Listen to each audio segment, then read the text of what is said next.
அது அதாவது வயசுங்கிறதே நாம் நிர்ணயம் பண்ணது தான். அதாவது இயற்கை வந்து வயசை நிர்ணயம் பண்ணலை.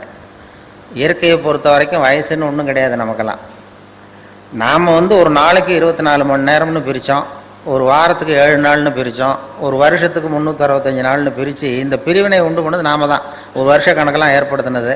இந்த வருஷ கணக்கு ஏற்படுத்தின பிறகு தான் வயசுன்னு ஒன்று ஆரம்பமாச்சு. இல்லைன்னா வயசே கிடையாது. வருஷம் மாதம் தேதி நாம் கண்டுபிடிக்கலன்னா நமக்கு வயசுன்னு ஒன்று இருக்கிற வரைக்கும் எப்படி பிறக்கிறோம், ஆரோக்கியமாக வாழ்கிற வரைக்கும் வாழ்க்கை தான். அதனால் அருட்தந்தை அவர்களுக்கு வயசு இல்லை. அது வந்து உடம்பு நல்லா இருக்குது, மனசு நல்லா இருக்குது, நம்மை போன்ற இந்த சமூகத்தை மேம்படுத்தணுங்கிற ஒரு எண்ணம் இருக்கிறதுனால மனுஷங்கிறவன் யாருன்னு சொல்ல தெரியல. அந்த முடிவுக்கே வர முடியாமல் இப்போ நாம் என்ன பண்ணுறோம், ஒரு முடிவுக்கு வர முடியலன்னா என்ன செய்வோமோ அதையே அவங்க செஞ்சாங்க. அப்போது சபை ஒத்தி வைக்கப்படுகிறது அப்படின்னு சொல்லி முடிச்சுட்டாங்களாம். இது பழைய வரலாறு. அதுக்கப்புறம் மனுஷன்னா யாருங்கிறதுக்கு என்னென்னமோ சொன்னாங்க. பெரியார் சொன்னார், மனுஷனை வந்து நீ எதை வச்சு எடை போட முடியாது, அதாவது பணம் அதிகமாக இருக்கிறவன் தான் மனுஷன் அப்படின்னு நீ நினச்சிங்கன்னா ரிசர்வ் பேங்க் தான் பெரிய மனுஷன். அதே மாதிரி அது அறிவு படித்தவன் தான், நல்லா படிச்சிருக்கிறவன் தான் பெரிய மனுஷன்னா நூல் நிலையங்கள் தான் இவனை விட பெருசு. நல்ல அறிவு உள்ளவன் தான் பெரிய மனுஷனா கலைக்களஞ்சியத்தை தான் பெரிய மனுஷன்னு சொல்லணும் அப்படின்னு அவரும் அப்படி விட்டார். குன்றக்குடி அடிகளார் ஒரு தரம் வானொலி நிலையத்துக்கு வந்தார். நான் பதிவு பண்ணுறதுக்காக இருக்கும்பொழுது, நீ என்னென்ன இதெல்லாம் கவனிச்சிட்டு இருக்கிற என்ன இதுன்னு நான் விவசாயம், கால்நடை, கூட்டுறவு அப்படின்னு சொல்லி சில இதெல்லாம் பேசிகிட்டு இருந்தேன். இந்த கால்நடைன்னு சொல்கிறீ அப்படின்னா என்னன்னு கேட்டார். கால்நடைன்னா ஆடு மாடு கோழி இதெல்லாம் கால்நடை அப்படின்னா, எதுக்கு அதை போய் கால்நடைன்னு சொல்கிறீங்க அப்படின்னாரு. அதெல்லாம் காலால் நடக்குது சார், அதனால் கால்நடைன்னு சொல்கிறோம் அப்படின்னு. அப்புறம் கேட்டார், என்ன மனுஷனும் காலால் தான் நடக்கிறான் அப்படின்னாரு. அப்போ தான் நான் தலையை சொரிய ஆரம்பித்தேன். ஆமாம் சார், இது தெரியாமல் போச்சு, இவனும் கால்நடை தான் அப்படின்னா. இல்லை, அப்புறம் அவர் விளக்கம் கொடுத்தார். காலால் மட்டுமே நடக்கக்கூடியவைகள் கால்நடைகள், மனதாலும் நடக்கக்கூடியவன் மனிதன் அப்படின்னார் அவர். இவன் மனசால நடக்கக்கூடிய, காலால் மட்டும்தான் அவன் நடப்பான், மனதால் நடக்கக்கூடியவன் மனிதன் அப்படின்னா ஒருத்தன் நடத்த சரியில்லை, அதை போகிறானே அவன் நடத்த சரியில்லைன்னா நொண்டிட்டு போகிறான்னு அர்த்தம் இல்லை, பழக்க வழக்கம் சரியில்லைன்னு அர்த்தம் அப்படின்னு அவர் ஒரு விளக்கம் கொடுத்தார். நான் இந்த நிகழ்ச்சிக்கு வர்றதுக்கு முன்னாடி என்னுடைய நண்பர்கள் வேதாத்திரியம் புத்தகம் அதெல்லாம் கொடுத்து அதை படித்தேன். அதில் தான் அவர்கள் தெளிவான விளக்கம், யார் மனுஷன் அப்படின்னு வேதாத்திரியத்தை கேட்டால் அது ஒரு விளக்கம் கொடுக்குது. நீ அடுத்தவங்களுக்கு கெடுதல் செய்யாமல் இரு, ஒரு மனிதன்கிறவன் உழைச்சி வாழ்கிறவன் மனிதன். அதே மாதிரி இன்னொருத்தருக்கு கெடுதல் பண்ணாத, அடுத்தவனுக்கு தொல்லை கொடுக்காமல் இருக்கிறவன் மனுஷன். அதே மாதிரி தன்னுடைய உணவுக்காக பிற உயிர்களை கொல்லாமல் இருக்கிறவன் மனிதன். அதே மாதிரி அடுத்தவர்களுடைய பொருளையும் அவர்களுடைய சுதந்திரத்தையும் மதிக்க தெரிந்தவன் மனிதன். இப்படி அவர்கள் விளக்கம் தெளிவாக அதில் இவன் தான் மனுஷங்கிறத ஒரு விளக்கம் அதில் எனக்கு கிடைச்சிது. அது படித்தேன். ஏன்னா நீங்கள் எல்லாம் இந்த மனவளக்கலையில் ரொம்ப நெருக்கமானவர்கள், உங்களுக்கு நிறைய பழக்கம் அனுபவம் உண்டு. நான் வந்து கொஞ்சம் விலகி இருந்து இப்போ தான் நெருங்கி வந்துக்கிட்டு இருக்கிறேன். இங்கேயே வந்து அந்த பயிற்சிக்காக வரணும்னு திட்டம் போட்டுக்கிட்டு இருந்தேன். அதுக்கு முன்னாடி இதுக்கு கூப்பிட்டீங்க. அதுக்காக நாங்கள் ஒரு 4-5 நண்பர்கள் வர்றதுக்காக யோசித்து கொண்டு இருக்கிறோம். அதனால் இப்போ நான் வந்து நெருங்கி வந்துக்கிட்டு இருக்கிறவன். நீங்கள்லாம் ஏற்கனவே நெருங்கியவர்கள், அனுபவம் உள்ளவர்கள். அதனால் அதை இந்த மனம் பக்குவப்படுத்துறது, மனதை செம்மைப்படுத்துறது, மனசு நல்லா இருந்தால் எல்லாம் நல்லா போடும் அப்படின்னு சொல்லி அவர்களுடைய விளக்கம்லாம் அதில் பார்த்தோம். அதுதான் இன்றைய மனுஷனுக்கு, அதுதான் மனசை. இன்னைக்கு வந்து மனிதனுக்கு வேண்டியது நிம்மதி, மகிழ்ச்சி. ஒரு 400-600 வருஷத்துக்கு முன்னாடி மனுஷனுக்கு எவ்வளவு டென்ஷன் இருந்ததோ அதை போல் 40 பங்கு இப்போ அதிகமாக இருக்குதான். இது ஒரு புள்ளி விவரம். 600 வருஷத்துக்கு முன்னாடி நான் 1 கிலோ தலையில் வச்சுக்கிட்டு நின்னேன்னா இப்போ 40 கிலோ வச்சுக்கிட்டு நிற்கிறேன். அவ்வளவு மன இறுக்கம், டென்ஷன் அதிகமாகிட்டுது. ஏன் அப்படி ஆச்சுன்னா புது கண்டுபிடிப்புகள், புதுசாக அறிவியல் கண்டுபிடிப்புகள்லாம் ஒரு சௌகரியத்தை உண்டு பண்ணி இன்னொரு பக்கம் ஒரு டென்ஷனையும் உண்டு பண்ணிவிடும். இப்போ மின்சாரம்னு ஒன்று கண்டுபிடிச்சதுக்கு அப்புறம் தான் பவர் கட்டுனா டென்ஷன் ஆகிறோம், இல்லைன்னா பவர் கட்டுனா என்னென்னு தெரியாது நமக்கு. இப்படி ஒரு கண்டுபிடிப்பு வந்து இன்னொரு இறுக்கத்தை உண்டு. அதனால் மேலும் மேலும் மன இறுக்கங்கிறது அதிகமாகிட்டு தான் இருக்கும் காலப்போக்கில். புதுசாக கண்டுபிடிக்கிறோம். அதனால் வந்து இந்த காலத்துக்கு ஒவ்வொருவருக்கும் வந்து இந்த தவம் தேவை, மனதை வந்து நிம்மதியாக வச்சிருக்கிறதுக்கான வழிமுறைகள் தேவை. இது காலத்துக்கு ஏற்ற அதை தான் அவர்கள் மகரிஷி அவர்கள் நமக்கு போதிக்கிறார்.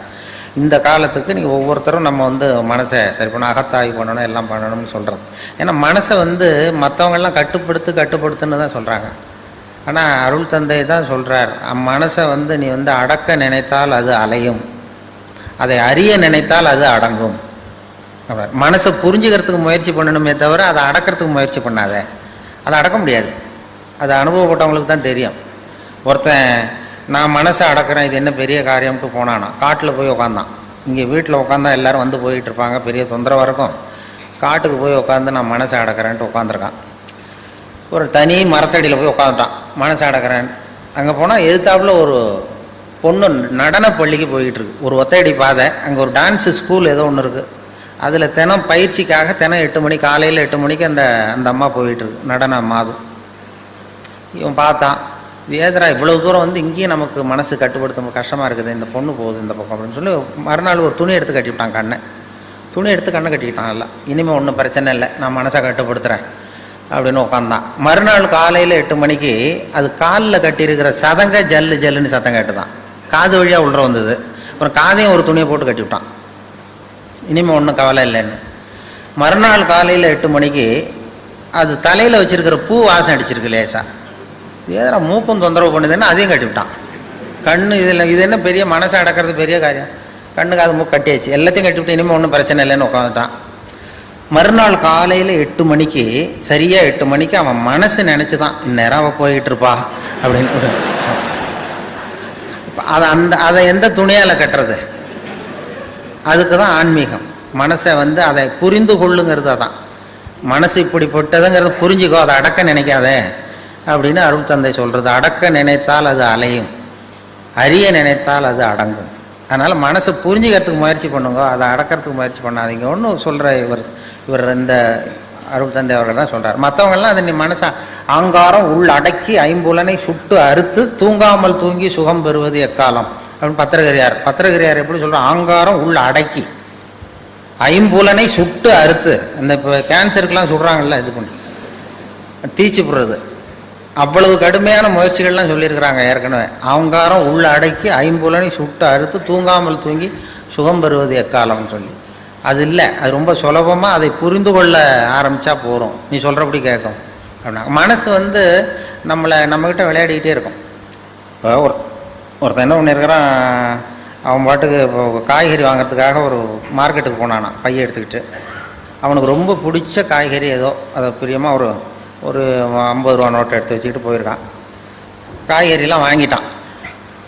வாங்கினதுக்கப்புறம் அந்த 50 ரூபா எடுக்கணும், பையில் பார்க்குறான், பையை ஓட்டை எங்கேயோ விழுந்துடுது, வழியில் எங்கேயோ விழுந்துட்டுது, எதோ போயிட்டுது. ஆஹா நம்ம வாங்க முடியலையேன்னு சொல்லி வாங்கின காய்கறி திருப்பி காய்கறிக்காரன்ட்டே கொடுத்துட்டு வருத்தப்பட்டுக்கிட்டே வந்தானா. வந்து வீட்டில் வந்து மூஞ்சி தொங்க போட்டு உட்காந்துருக்கான். ஏன் இப்படி போனீங்க, காய்கறி எங்கேன்னு கேட்டிருக்கேன் அந்த அம்மா. எல்லாம் வழியில் எங்கேயோ காசு விழுந்துட்டுது அல்லது எங்கே போயிட்டுது, பை ஓட்டை என்ன பண்ணுறது அப்படின்னு அவன் அழ ஆரம்பிச்சுட்டான். ரொம்ப கவலைப்பட்டான். சரின்னு விட்டாச்சு. அப்புறம் கொஞ்ச நாள் கழிச்சு அதே மாதிரி ஒரு நாள் புறப்பட்டான் 50 ரூபா வச்சுட்டு மார்க்கெட்டுக்கு. அப்போ வழியில் ஒரு பையன் அழுதுகிட்டே வந்திருக்கான். ஏன்டா அழறேன் அப்படின்னா, எனக்கு பரீட்சைக்கு பணம் கட்டுறதுக்கு பணம் இல்லை, வீட்டில் அடிக்கிறாங்க, என்ன பண்ணுறது, இன்றைக்கி பரீட்சை எழுத முடியலன்னு அழுதுட்டு போயிருக்கான் ஒரு பொடியன். இவன் உடனே கவலைப்படாதப்பா, இந்தாண்டு இந்த 50 ரூபா எடுத்து கொடுத்து நீ கொண்டு போய் பரீட்சை கட்டுன்னு இவன் காய்கறி வாங்க போகல, திரும்பி வந்துட்டான். வந்து சந்தோஷமாக சிரிச்சுக்கிட்டு இருந்தான். அப்போ அந்த அம்மா கேட்டுதான், நீ அன்னைக்கு ஒரு நாள் போனப்பையும் 50 ரூபாயை இழந்துட்டு வந்த, இன்னைக்கு போனப்பையும் 50 ரூபாயை இழந்திருக்கிற, அந்த இழப்பு உன்னை வந்து கவலைப்பட வச்சுது, இந்த இழப்பு உன்னை வந்து மகிழ வைக்குது, சந்தோஷப்பட வைக்குது. என்ன 2 இழப்பு தானே, அன்னைக்கு 50 ரூபா போச்சு, இன்னைக்கு 50 ரூபா போச்சு, அன்னைக்கு கவலைப்பட்ட இன்னைக்கே சந்தோஷமா இருக்கேன்னு கேட்டிருக்கு. அப்போதான் இவன் யோசிக்க ஆரம்பிச்சானா. யோசிக்க ஆரம்பிச்சும் பொழுது புரிஞ்சுது அவனுக்கு. அதாவது அன்னைக்கு வந்து பொருள் அவனை விட்டு போச்சு, இன்னைக்கு பொருளை விட்டு அவன் விலகி வந்தான். இதுதான் அவனுடைய மகிழ்ச்சிக்கு காரணம், மன நிம்மதிக்கு காரணம்ங்கிற நுட்பத்தை புரிஞ்சுக்கிட்டானா. பொருள் வந்து தானாக விலகி செல்லுவதுங்கிறது ஒன்று, பொருளை நாம் இழக்கிறதுன்னு ஒன்று. அந்த நுணுக்கத்தை நீ வந்து மனசு உன்னை ஏமாற்றும், நீ மன விஷயத்தில் ஜாக்கிரதையாக இருக்குன்னு சொன்னாங்களாம். அந்த நுணுக்கத்தை தான் மகரிஷி நமக்கு கற்றுக் கொடுக்குறார். மனசை புரிஞ்சுங்கோ.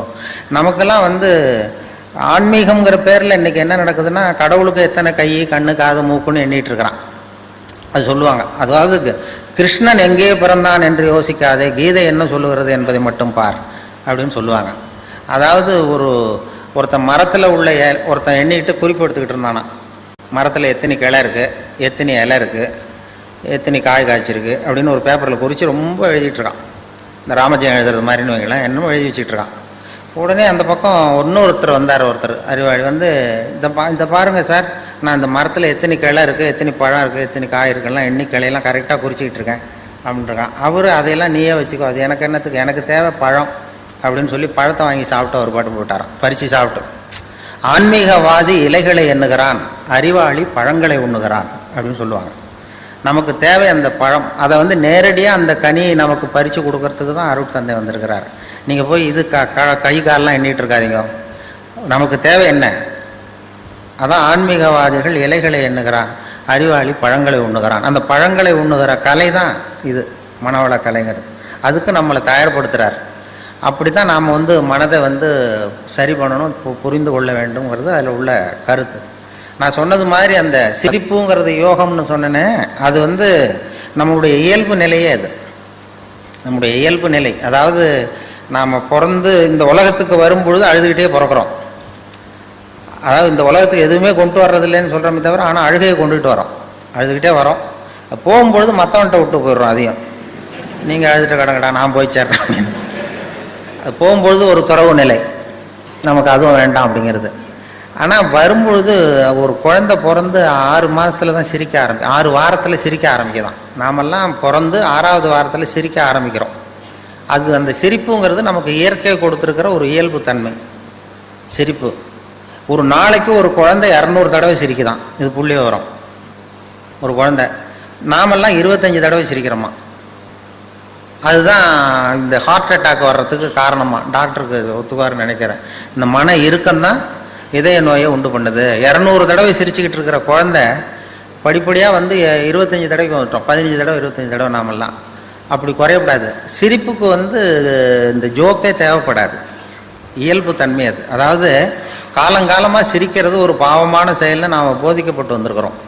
ஒரு அதிகாரிக்கு முன்னாடி பியூனு சிரித்தா மரியாதை குறைச்சல், ஒரு கணவனுக்கு முன்னாடி மனைவி சிரித்தா மரியாதை குறைச்சல், ஒரு வாத்தியாருக்கு முன்னாடி பையன் சிரித்தா மரியாதை குறைச்சல், ஒரு முதலாளிக்கு முன்னாடி தொழிலாளி சிரித்தா மரியாதை குறைச்சல், இப்படி சொல்லி சொல்லி சிரிப்புங்கிறது ஏதோ மரியாதை குறைவான ஒரு செயல் அப்படின்னு போதிக்கப்பட்டு வந்ததுனால சிரிப்பு மரபு ரீதியாகவே நமக்குள்ளே சிறைப்பட்டு போச்சான். அப்போ அதனால் நம்ம சிரித்தா யாராவது தப்பாக நினச்சிருவாங்களோ அப்படிங்கிற எண்ணம் வந்துட்டு தான். அந்த சிறைப்பட்டிருக்கிற சிரிப்பை வெளியில் கொண்டு வர்றதுக்கு ஜோக்குன்னு ஒரு சாவியை போட வேண்டியிருக்கு, வேற ஒன்றும் இல்லை. ஜோக்குக்கும் சிரிப்புக்கும் சம்மந்தமே இல்லையா. ஏற்கனவே இருக்கிற சிரிப்பை வெளியில் கொண்டு வர்றதுக்கு ஒரு சாவி. அந்த இயல்புத்தன்மையை, மனிதனுடைய இயல்புத்தன்மையை வெளியில் கொண்டு வர்றோம். இல்லைன்னா அது சிறைப்பட்டிருக்குது, அது மன இறுக்கத்துக்கு காரணமாகுது. அந்த மன இறுக்கத்தை வச்சுக்கிட்டு எங்கே தியானம் பண்ணுறது நீங்கள்? அந்த இயல்புத்தன்மைக்கு மாறணும் அப்படிங்கிறது தான் சொல்லுவாங்க. சிரிப்புக்கு வந்து ஜோக்கு தேவைப்படாது. இப்போ ஒரு குழந்தை தொட்டிலில் படுத்துருக்கு, ஒரு கிளுகிழு போய் ஆட்டுங்க, அது முகத்துக்கிட்டேன், இது சிரிக்கும். அது என்ன ஜோக்காது? வெறும் சத்தம். ஒரு சத்தமே சிரிப்பை உண்டு பண்ணுது பாருங்க, அதுதான் இயல்புத்தன்மை. ஒரு கிளுகிழுப்ப சத்தத்துக்கு குழந்தை சிரிக்குது இல்லை, அந்த சத்தம் வந்து சிரிப்பை உண்டு பண்ணுது. அதுதான் நாம் அப்படி இருக்கணும். ஆனால் அதே கிளுகிழுப்பே ஒரு தாத்தா மூஞ்சிக்கிட்டு ஆட்டுங்க, கோவம் வந்துடும் அப்படிப்பார். அப்படி இருந்தவர் அப்படி ஆயிட்டார்.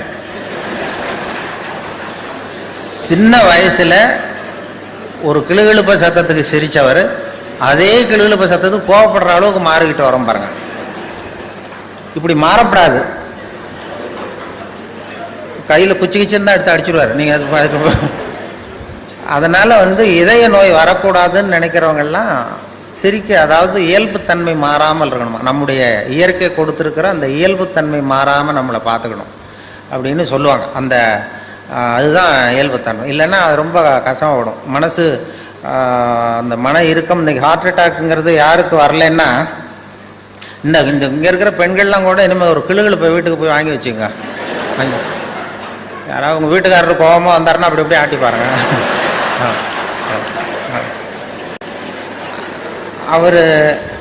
அவர் சிரிச்சுட்டாருன்னு வைங்க, கவலையே பட வேண்டாம்.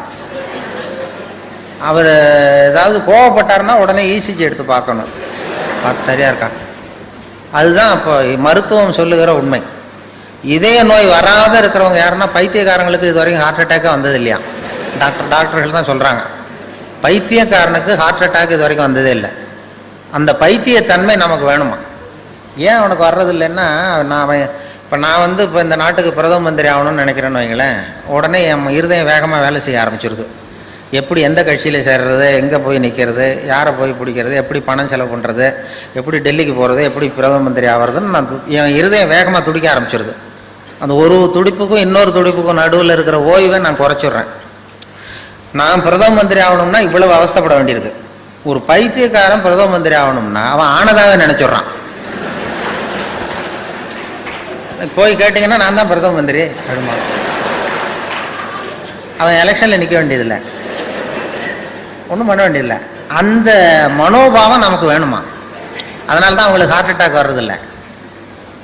அதாவது சித்த சுவாதீனத்துடன் கூடிய பைத்தியத்தன்மையுடன் வாழ கற்றுக்கொள்ளுங்கள் அப்படிங்கிறது ஒரு உபதேசம். சித்த சுவாதீனத்துடன் கூடிய பைத்தியத்தன்மையுடன் வாழ கற்றுக்கொள்ளுங்கள். அது என்ன சித்த சுவாதீனத்துடன் கூடிய பைத்தியத்தன்மைன்னா, நாம் சித்த சுவாதீனத்தோடு இருக்கணும், மனசு விழிப்போடு இருக்கணும். இன்னொருத்தவங்க ஏதாவது பைத்தியகார்த்தனமாக சொன்னால் ஒத்துக்கணும். இப்போ உங்கள் குடும்பத்திலே கேட்குறீங்க, கணவன் மனைவிக்குள்ள ஒரு தகராறு, 8ஐயும் 3ஐயும் பெருக்குனா என்னன்னு கேட்குறீங்க, அவர் 23ன்னு சொல்லிடுறாருன்னு வைங்க, உடனே சண்டைக்கு போகக்கூடாது. 8 3 பேருக்குன்னா 24க்கு வேலை 23ன்னு சொல்கிறாரு, சண்டைக்கு போகக்கூடாது. சரி பரவாயில்ல, எங்கள் வாத்தியார் இப்படி சொல்லி கொடுத்தாரு, உங்கள் வாத்தியார் சொல்லி கொடுத்துருக்காரு, அது வாய்ப்பாட்டிலையும் எத்தனையோ எடிஷன் இருக்கு இல்லையா, அப்படி அப்படி அதுதான் சித்த சுவாதீனத்துடன் கூடிய பைத்தியத்தன்மை. நமக்கு எது உண்மைங்கிறது தெரியுது, இருந்தாலும் ஒரு பைத்தியத்தன்மையோடு வாழறோம் பாருங்க. அந்த பைத்தியத்தன்மைங்கிறது இன்றைய மனுஷனுக்கு தேவை. அது ஒருத்தன் பைத்தியகார ஆஸ்பத்திரியில் 10 வருஷம் இருந்தானா, அவன் உடம்பு குணமாயிட்டுது டாக்டர், என்னை வீட்டுக்கு அனுப்புங்கன்னு டாக்டர் கேட்டிருக்கான். டாக்டர் சொல்லியிருக்காரு 10 வருஷம் இருந்துட்டேன், இன்னொரு 10 நாள் இரு, உன்னை சோதனை பண்ணி அனுப்பிச்சுட்றேன் வெளியில் அப்படின்ட்டுருக்காரு. 10 நாள் டெஸ்ட் பண்ணி பார்த்தாரு, எல்லாம் நல்லா குணமாயிட்டான். உடனே அவர் சொன்னார், நீ சொன்னது சரிதான்ப்பா, வீட்டுக்கு போகலான்னு அனுப்பிச்சிட்டார். அதுக்கப்புறம் பத்திரிகைக்காரங்கள்லாம் பேட்டி எடுத்தாங்களாம், ஏங்க நீங்கள் உங்கள் பைத்தியகார ஆஸ்பத்திரி இருந்தீங்க, உங்கள் அனுபவத்தை சொல்லுங்களேன் எழுதுவோன்னு. அப்போ சொன்னால், நான் 10 வருஷம் நான் பைத்தியத்தோடு பைத்தியமாக இருந்தேன். 10 வருஷம், அது எனக்கு 10 வினாடியாக போயிட்டுது. பைத்தியங்களுக்கு மத்தியில் புத்தி தெளிஞ்சவனா 10 நாள் இருந்தேன், அது 10 யுகமாக போச்சுன்னு நானும். நம்முடைய வாழ்க்கை யுகங்களாக போகணுமா வினாடிகளாக போகணுமாங்கிறத நான் முடிவு பண்ணணும்.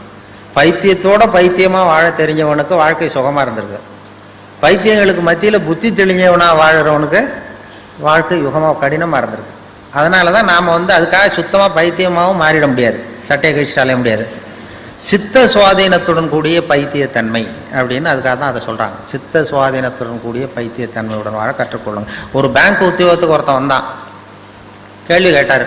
பேங்க்கில் வேலை பார்க்க வந்திருக்கான், கேள்வி கேட்கணும்ல, என்னடா 8ஐயும் 3ஐயும் பெருக்குனா என்னடான்னு கேட்டிருக்காரு. இன்டர்வியூவில் 23ன்னு விட்டான், வாய் தவறி சொல்லிவிட்டான். தெரியும் சரியான தெரியும், வாய் தவறி சொல்லிட்டான். உடனே சரி போயிட்டு வந்துட்டாங்க. வெளியில் யோசிச்சான், ஆஹா இது ஒரு சின்ன கேள்வி, 8ஐயும் 3ஐயும் பெருக்குனா என்னன்னு கேட்டாங்க, நம்ம வாய் தவறி 23ன்னு சொல்லிட்டோம், இது நிச்சயமாக இந்த வேலை கிடைக்காது, பேங்கில் எப்படி வேலை கொடுப்பாங்க, ஏதோ தப்பாக போச்சுட்டு போயிட்டான். நமக்கு வேலை இல்லைன்ட்டு வீட்டுக்கு போனால் ஒரு 10 நாளில் அப்பாயின்மெண்ட் ஆர்டர் வந்துட்டுது, வேலைக்கு சேர்ந்துக்கிடான்னு. அப்போ நினச்சானா, சரி அவரும் சரியாக காதில் வாங்கலை போல இருக்கு நம்ம சொன்னதை, இதை நம்ம உண்மையை சொல்லக்கூடாது, பேசாமல் போய் சேர்ந்துருவோன்ட்டு வேலையில் போய் சேர்ந்துக்கிட்டான். பர்மனெண்ட் ஆனதுக்கப்புறம் சொல்லுவோன்னு. வேலை பர்மனெண்ட் ஆச்சு. அப்புறம் 2 மாதம் கழித்து அந்த மேனேஜர்கிட்ட போய் உட்காந்தான். சார், அன்னைக்கு இன்டர்வியூக்கு வந்த அன்னைக்கு என்ன ஒரு கேள்வி கேட்டீங்க, 8ஐயும் 3ஐயும் பெருக்குனா என்னென்னு, நான் வாய் தவறி 23ன்னு சொல்லிட்டேன், நீங்களும் அது சரியாக காதில் வாங்கலை, எனக்கே வேலை கொடுத்துட்டீங்க சார், ரொம்ப தேங்க்ஸ் அப்படின்ட்டுருக்கான். அப்போ அவர் சொன்னார், அப்படி இல்லைப்பா உட்கார் சொல்கிறேன், அன்னைக்கு இன்டர்வியூ நடந்த அன்னைக்கு உன்னையும் சேர்த்து மொத்தம் 294 பேர் வந்தீங்க இன்டர்வியூக்கு. நான் அந்த 294 பேர்கிட்டையும் இந்த கேள்வியை கேட்டேன், 8ஐயும் 3ஐயும் பெருக்குனா என்னன்னு. நீ சொன்னது தான் நியரஸ்ட் கரெக்ட் ஆன்சர்.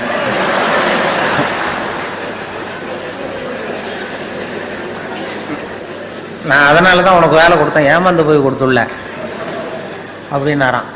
அதுதான் அந்த பைத்தியத்தன்மை. அதாவது வாழ்க்கையில் நிம்மதி வேணுங்கிறவங்களுக்கு நியரஸ்ட் கரெக்ட் ஆன்சர் பார்க்க தெரியணும். பர்ஃபெக்ஷன் பார்க்குறவங்களுக்கு நிம்மதி இருக்காது.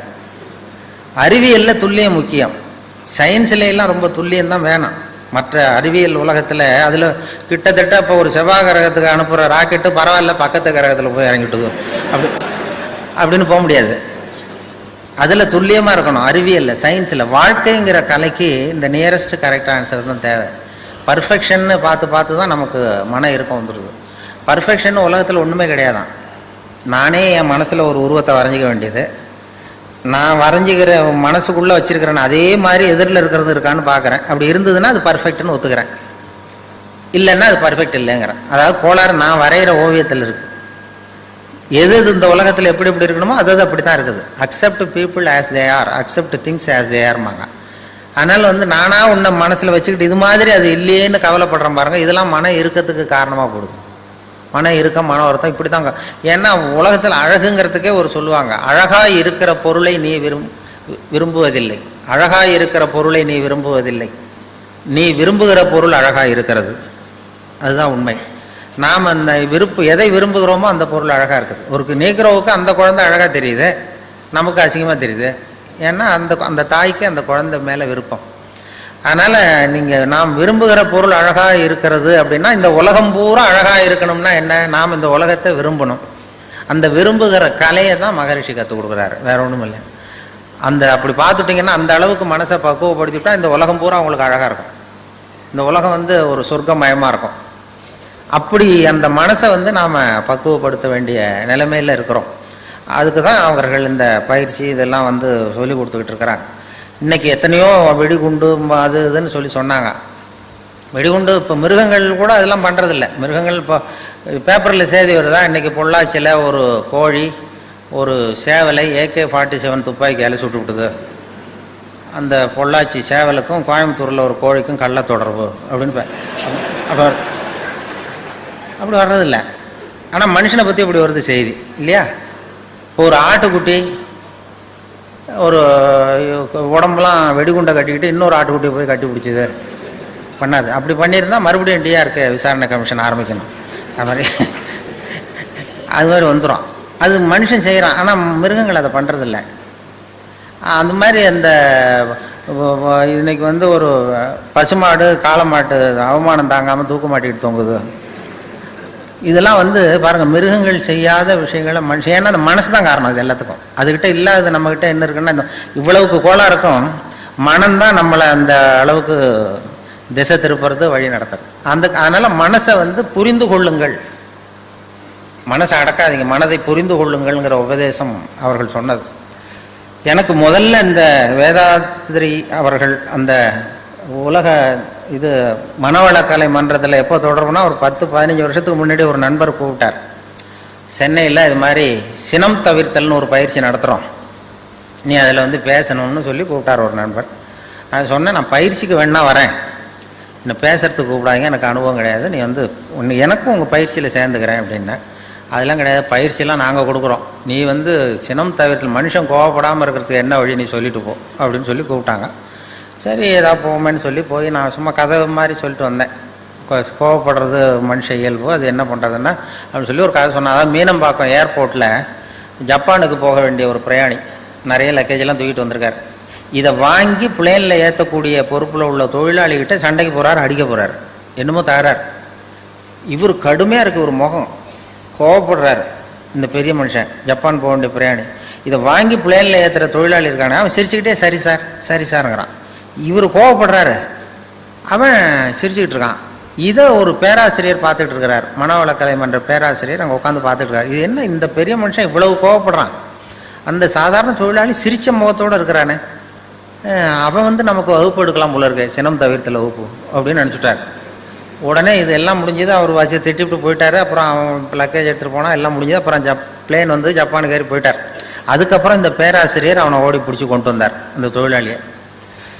தவாரப்பா, நாங்கள்லாம் சினம் தவிர்த்தல்னு பயிற்சி ரொம்ப காலமாக நடத்திட்டு இருக்கோம், நான் இது நடைமுறையில் இன்னைக்கு அந்த ஆள் ஒன்று அவ்வளவு திட்டினா பெரிய பதிலுக்கு முகம் கூட சொல்லிக்கல, சிரிச்சுக்கிட்டே இருந்தே, அது எப்படி அவ்வளவு திட்டம், அவனுக்கு கோவமே வரலையா உனக்கு அப்படின்னார்.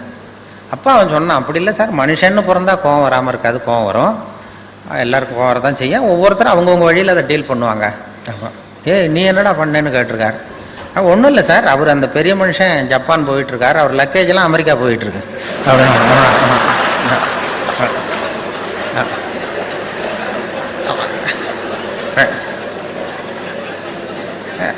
நம்ம எதுக்கு சார் அனாவசியமாக இவன்ட்ட போய் கோவப்பட்டுக்கிட்டது, நம்ம வழியில் நம்ம சினத்தை தவிர்த்துக்கிட்டா போகுது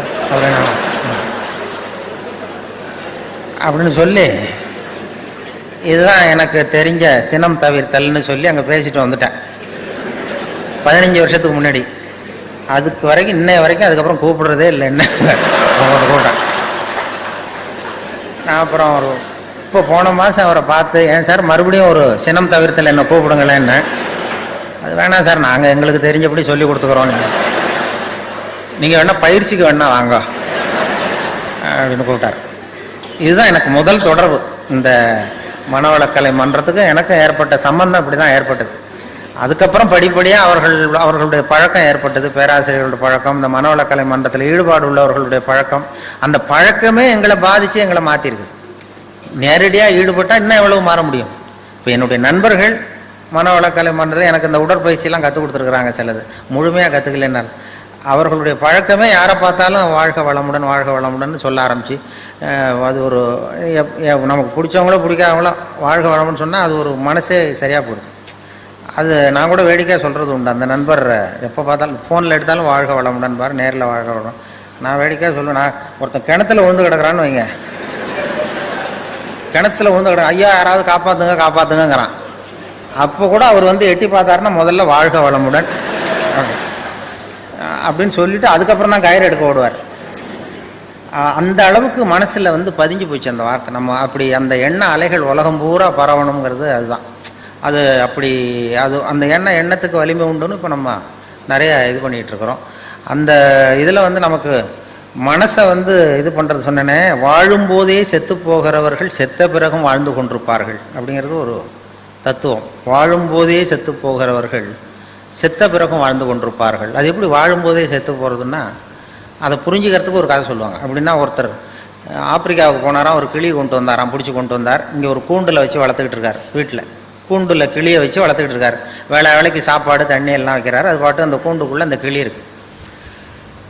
மறுபடியும் இவர் வந்து ஆப்பிரிக்காவுக்கு போகிறார் அந்த வளர்த்தவர். அப்போ அந்த கிளிகிட்ட கேட்டாராம், கூண்டு கிளிகிட்ட போய், இந்த வார கிளியே, நீ பிறந்த இடத்துக்கு நான் போகிறேன், இப்போ மறுபடியும் அங்கே உன் சொந்தக்காரங்க நிறைய பேர் இருப்பாங்க, அவங்களுக்கு ஏதாவது செய்தி இருந்தால் சொல்லு, உனக்கு சொந்தக்காரங்க இருந்தால் செய்தி இருந்தால் சொல்லிட்டு வரேன்னு இருக்கார் அந்த கிளிகிட்ட. இந்த கிளி கூண்டுக்குள்ளேயே உட்காந்துக்கிட்டு, அது ஏதோ நான் கூண்டுக்குள்ளே இப்படியே அது வேலைக்கு சாப்பாடு கிடைக்குது, தண்ணி கிடைக்குது, கூண்டுக்குள்ளே காலத்தை ஓட்டிகிட்டு இருக்கேன்னு சொல்லு அப்படின்ட்டுருக்கு. இவர் நேராக போனார் ஆப்பிரிக்காவுக்கு. போய் அங்கே காட்டு பக்கம் போய் இப்படியே ஒவ்வொரு மரமாக பார்த்து சொல்லிகிட்டு இருந்தாராம். கிளி பார்த்து, உங்கள் ஜோடி கிளி எங்கள் கூண்டில் இருக்குன்னு. எதுவும் கவனிக்கல எந்த கிளியும். ஒரே ஒரு கிளி மட்டும் தனியாக உட்காந்துருந்து தான் ஒரு கிளையில். இவர் யூகத்தில் அந்த கிளிகிட்ட போய், கிளியே உன்னுடைய ஜோடி கிளி அங்கே கூண்டில் வச்சு வேலைக்கு சாப்பாடு தண்ணிலாம் கொடுக்குறோம், கூண்டுக்குள்ளே வாழ்ந்துக்கிட்டு இருக்கு, எங்கள் வீட்டில் தான் இருக்குன்னு சொல்லியிருக்காரு. உடனே அந்த தனியாக இருந்த கிளி பொலன்னு கண்ணீர் விட்டு தான் அப்படியே சுருண்டு விழுந்து செத்து போச்சு. இவர் நினச்சிட்டா, ஐயோ நம்மளால் ஒரு கிளி இப்போ உயிர் போயிட்டுதே, இது அந்த ஞாபகத்து ஜோடி கிளி, அதோட ஜோடி கிளி இதுன்னு புரிஞ்சுக்கிட்டார். உடனே ரொம்ப சோகத்தோடு வந்தார். இங்கே வந்து கூண்டு கிளிகிட்ட சொன்னாராம். கூண்டு கிளிகிட்ட அது மாதிரி சொன்ன, அங்கே போய் ஒரு மரத்தடியில் உன் ஜோடி கிளி இது மாதிரி நீ கூண்டுக்குள்ளேன்னு அப்படியே உழுந்து செத்து போச்சு அப்படின்றாரு. அப்படி சொன்னது இந்த கூண்டுக்குள்ளே இருந்த கிளியும் பொலன்னு கண்ணீர் விட்டு தான் அப்படியே சுருண்டு உள்ளே விழுந்து செத்து போச்சு. இவர் ரொம்ப வருத்தப்பட்டார், அனாவசியமாக 2 கிளியை வீணாக எடுத்துட்டோமே அப்படின்னு சொல்லி. உடனே கிணிமை இதை வச்சுட்டு கூண்டுக்குள்ளே வச்சிருக்கக்கூடாது அப்படின்னு கூண்டை திறந்து அதை எடுத்து தூக்கி எறிஞ்சாராம் பக்கத்து வெளியில் தூக்கி எறிஞ்சா அப்படி படப்படன்னு ரெக்கை அடிச்சுட்டு போய் உட்காந்துக்கிட்டு மரத்தில். அது சாவில் செத்துது மாதிரி கிடந்திருக்கு. போய் உட்காந்துக்கிட்டு சொல்லிச்சான், இது வந்து கூண்டுக்குள்ளேருந்து தப்பிக்கிறதுக்கு என்ன வழிங்கிறத என் ஜோடி கிளி உன் மூலமாக சொல்லி அனுப்பிச்சுது. அதுவும் அங்கே சாவல, உயிரோடு தான் இருக்கு.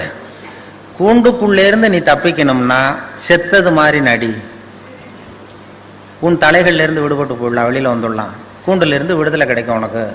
அது ஆன்ம விடுதலை. அதனால் அந்த கிளி வாழும்போதே செத்து போனது, இப்பொழுது செத்த பிறகும் வாழ்ந்து கொண்டிருக்கிறது. வாழும்போதே செத்து போகிறவர்கள் செத்த பிறகும் வாழ்ந்து கொண்டிருப்பார்கள்ங்கிற தத்துவத்தை அப்படி சொல்லுவாங்க. அந்த கலைகள்லேருந்து விடுபடனா அந்த ஆன்ம விடுதலை, அதுதான் அந்த விடுதலை நமக்கு கிடைக்கணுங்கிறது தான் இந்த மன்றத்து நமக்கு கொடுக்குற பயிற்சிகள். ஆன்ம விடுதலை உள்ளுக்குள்ளே போய் அகத்தாய்வு பண்ணுறதுனா எதுக்குன்னா, உள்ளே இருக்கிற ஒருத்தனை கண்டுபிடிக்கணும். உள்ளே இருக்கிற ஒருத்தன் இருக்கான் நமக்குள்ளே. இப்போ நமக்கெல்லாம் யாருன்னா ஒவ்வொருத்தரும் 3 பேர். இப்போ என்னை பற்றி நான் என்ன நினைக்கிறேன்னா அது ஒருத்தன், என்னை பற்றி நீங்கள் என்ன நினைக்கிறீங்களோ அது ஒரு மனுஷன். நம்ம 2 பேருக்கும் தெரியாத எனக்குள்ள ஒருத்தன் இருக்கான், அவன் 3வது மனுஷன். அந்த 3வது மனுஷனை அடையாளம் கண்டுபிடிக்கிற முயற்சி தான் இந்த அகத்தாய்வு, இந்த பயிற்சிகள்லாம். 3வது மனுஷனை நீ கண்டுபிடிச்சி வெளியில் கொண்டு வா, கண்டுபிடிச்சா உலகம் வந்து சமாதானம் வந்துடும். அது என்ன 3வது மனுஷன்னா, இது ரொம்ப தியரிட்டிக்கலாக இருக்கிறது மாதிரி இருக்கும். 3 மனுஷன் எப்படி இருக்கான் அப்படின்னு ப்ராக்டிக்கலாக பார்க்கலாம். அதை நான் என்னுடைய அனுபவத்திலே பார்த்துருக்கேன். நான் மயிலாப்பூரில் கொஞ்ச நாள் குடியிருந்தேன், வானொலி நிலையத்துக்கு பக்கத்தில். அப்போ ஒரு 2 வீடு தள்ளி ஒரு பாட்டி அம்மாவுக்கு உடம்பு சரியில்லை, ரொம்ப சீரியஸ், ரொம்ப வயசான பாட்டி, உடம்பு சரியில்லை ரொம்ப. அந்த பேரன்லாம் ஓடி வந்து பாட்டிக்கு உடம்பு சரியில்லை, ஆஸ்பத்திரிக்கு அழைச்சிட்டு போகணும்னு ஓடி வந்தான். உடனே நான் ராத்திரி 12 மணி இருக்கும், ஓடி போய் அந்த பாட்டி ஒரு பக்கத்தில் ஒரு ஆட்டோ ரிக்ஷா ஸ்டாண்ட் இருந்தது, அதில் போய் ஒரு பையன் தூங்கிட்டு இருந்தான், எல்லாம் தூங்கிட்டானோ, ஒரு பையன் தூங்கிட்டு இருந்தான். ஆட்டோ டிரைவர், எழுந்திருப்பா, பாட்டியை ஆஸ்பத்திரிக்கு கொண்டு போகணுன்னு. இப்போலாம் வர முடியாது சார், காலையில் பார்த்துக்கலாம் அப்படின்னா. பாட்டிக்கு உடம்பு சரியில்லடா, சீரியஸாக இருக்குன்னா, பாட்டிக்கெல்லாம் போய் ஏன் சார் கவலைப்படுறீங்க அப்படின்னா. ஒரு பொடியன் சின்ன பையன், அப்படிலாம் இல்லை, உனக்கு எவ்வளோ பணம் வேணுமோ தரோம், நீ வாடான்னதும் சரி 250 ரூபா கொடுத்தா வரேன் அப்படின்னா. நீ எவ்வளோ வேணாலும் வாங்கிக்க வாடான்னு சொல்லி ஆட்டோவை கூப்பிட்டு வந்தோம். அந்த இடத்துக்கு 30 ரூபா தான் இப்போ பணம் கொடுக்கறது வழக்கம். அந்த இடத்துலேருந்து ராயப்பேட்டை ஆஸ்பத்திரிக்கு 30 ரூபா. இவன் 250 ரூபா கேட்டான். சரி வாடான்னு சொல்லி கூப்பிட்டு வந்து பாட்டி வீட்டுக்கு முன்னாடி நிறுத்தி அவனும் உள்ள ஓடி வந்து பாட்டியை தூக்கும்போது அவனும் கை கொடுக்குறான். கையை கொடுத்து தூக்கிட்டு வரான். தூக்கிட்டு வந்து பாட்டியை உட்கார வச்சு நாங்கள்லாம் போகிறோம்.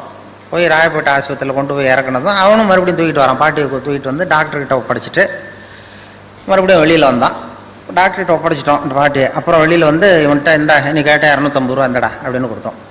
அப்போ அந்த பொடி சின்ன பையன், விவரம் இல்லாத பையன், அவன் சொல்கிறான், எனக்கு பணம் வேணாம் சார், பாட்டிக்கு இதை நான் செஞ்ச உதவியாக இருக்கட்டும் அப்படின்ட்டான். சொல்லிவிட்டு ஆட்டோ எடுத்துகிட்டு போயிட்டான்.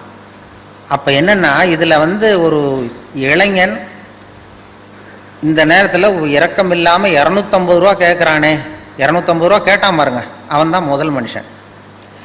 இந்த வயசில் இப்படி இரக்கம் இல்லாமல் இருக்கானேன்னு நான் நினச்சேன் பாருங்க, அவன் தான் 2வது மனுஷன்.